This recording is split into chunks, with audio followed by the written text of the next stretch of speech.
அதான்டா கொஞ்ச நாள் கழிச்சு நிம்மதியா இருக்கும். கொஞ்ச நேரம் படுத்து வாசம். அண்ணே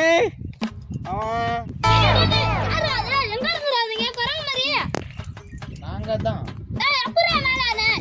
நீங்க நிம்மதியா படுத்திருந்தேன்டா. அண்ணே உங்களையும் பக்கம் தானே வந்தோம். என்ன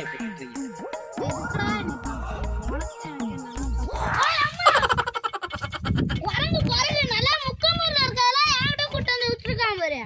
நான் வந்தா பார்க்க வந்தீங்க என்ன விஷயம் சொல்லிட்டு கிளம்புங்களா டக்குன்னு. கூல் நாங்களே சொல்றோம் மாப்பிள நீ சொல்றா ஏன் சொல்லுவோம் நானே சொல்லிட்டா. அண்ணே ஒரு நல்ல விஷயம் பேசணும். பாவன் உட்காந்து பேசுவோம்.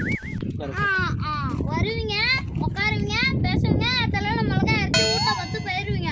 ஆண்டடே உட்கார்றாங்க அதெல்லாம் கிடையவே கிடையாது. நீ இப்படியே சொல்லிட்டு போ. இதெல்லாம் பேசாதண்ணே நல்ல விஷயம்னே உட்காந்து பேசுவோண்ணே. ஏண்ணே வேணாம்ப்பா நின்னுகிட்டே பேசுவோம்.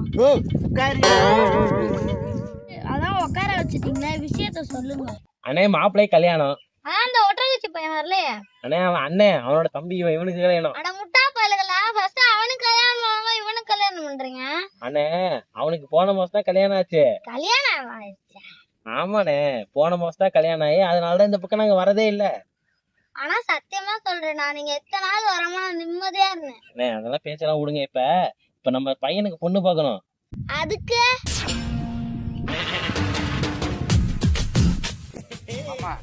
நல்ல பொண்ணா பாரு. கையற மாமா எங்க வாங்கண்ணே வாணே.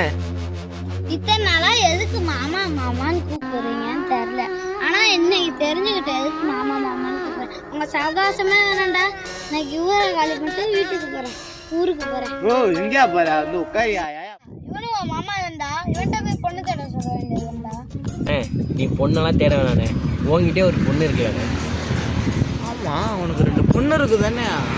ஆமா மாப்பிள்ள அதான் சொன்னேன். அதுக்கு தானே வந்து போட்டு பேச்ச போடு 2 பொண்ணு இருக்குல்லாமா அது போதும்.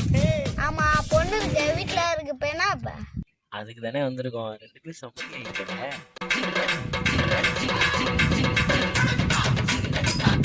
ஓடுங்க கொய்யால கொஞ்சம் இடம் கொடுத்தா சம்மந்தி ஆக்க பாக்குறானுங்க.